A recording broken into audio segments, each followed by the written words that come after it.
Alors, c'est une formation qui dure 6 mois. Donc, on a commencé au début du mois de novembre. On termine donc demain, le 30 avril. C'est une formation où nos stagiaires sont sur du 35 heures semaine avec nous.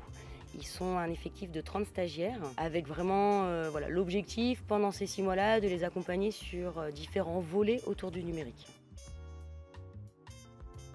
En fait, c'est une formation sur laquelle on a énormément mis la pédagogie active comme moyen de pouvoir permettre aux stagiaires justement de se remobiliser et de se mobiliser sur les apports alors théoriques puis par la pratique de ce qu'ils avaient pu acquérir. L'IMT Atlantique a vraiment un historique d'utiliser des pédagogies actives pour apprendre pas seulement à des stagiaires mais aussi aux étudiants. Et donc c'est aussi pour réussir à mettre en œuvre et acquérir des vraies compétences et pas juste des savoirs. On s'est aperçu aussi qu'il y avait de forts besoins en termes de médiation numérique pour former les gens en fait, à aller vers ces métiers, mais aussi sur des choses assez simples en médiation numérique. On s'aperçoit qu'il y a une fracture numérique qui s'installe durablement. On parle d'électronisme aujourd'hui, on parlait d'illettrisme hier. On ciblait quand même prioritairement des personnes qui étaient peu diplômés, qui résident aussi sur les quartiers politiques de la ville, aux femmes, puisqu'il s'agissait aussi d'apporter de la mixité. On voit que les métiers du numérique aujourd'hui, si hier ils étaient très féminisés, dans les années 80-90, on perçoit que c'est les hommes qui ont pris le dessus très fortement dans ces formations et dans les métiers.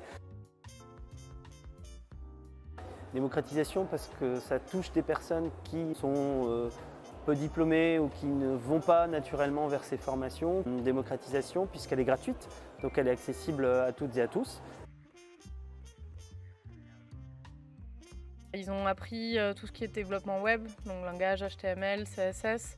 Pour certains qui ont voulu aller plus loin, du JavaScript, du PHP.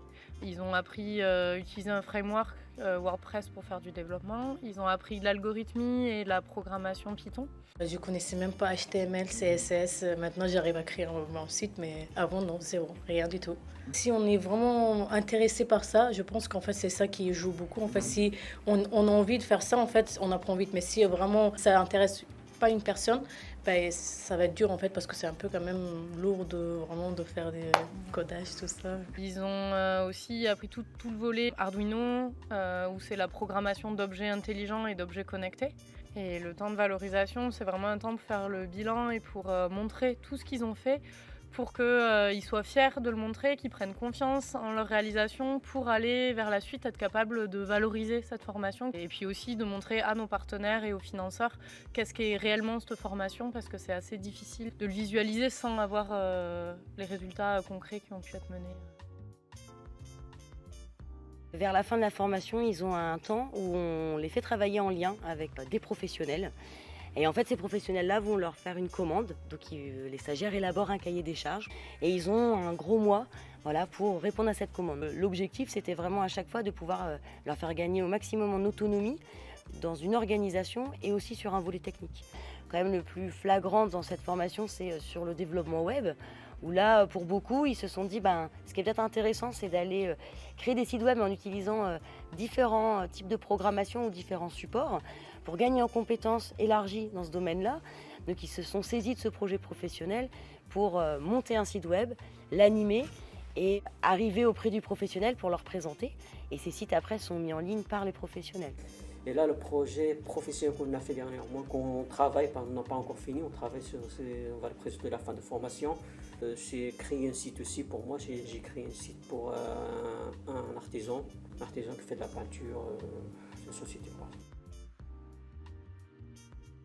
Plein de ressources en ligne, donc des MOOC, des cours gratuits, des logiciels gratuits pour que tout ça soit réutilisable et qu'ils puissent y revenir après la formation. Parce qu'en 6 mois, forcément, on ne peut pas tout faire. Tout ce qui est le volet de apprendre à apprendre, c'est vraiment pouvoir aller chercher l'information eux-mêmes par des ressources, connaître les sites ou les personnes ou les logiciels qui peuvent aider sans avoir une licence ou être payant.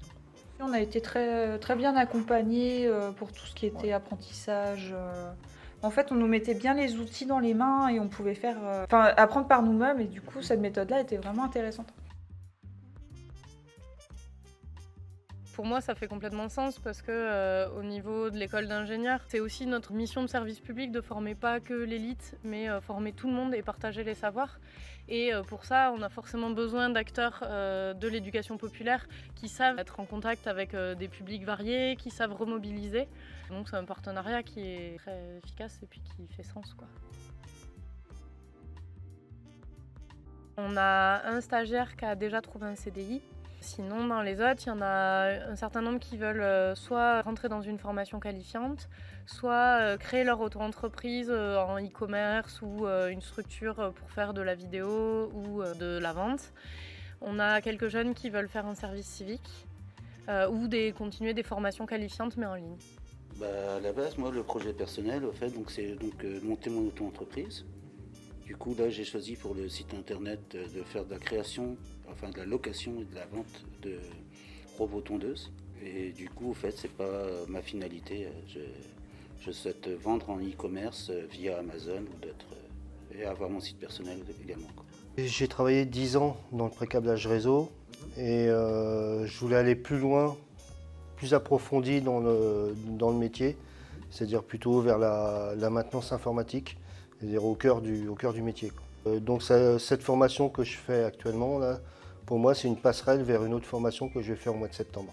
J'ai cru comprendre qu'il y avait déjà un stagiaire qui avait retrouvé un emploi avant même la fin de la formation. Et on sait qu'à l'issue, il faut 3 à 6 mois derrière pour voir les effets en termes de retour à l'emploi. Donc on va prospecter avec eux, on va travailler et puis faire connaître ces nouvelles compétences. Parce que comme c'est nouveau, les entreprises ne connaissent pas. Et puis elles ont tendance aussi encore à recruter avec des niveaux de qualification très élevés. Donc il faut aussi faire bouger les mentalités au niveau des entreprises. Les résultats de leur travail sur projet sont pros aussi, donc voilà, ça donne envie de continuer.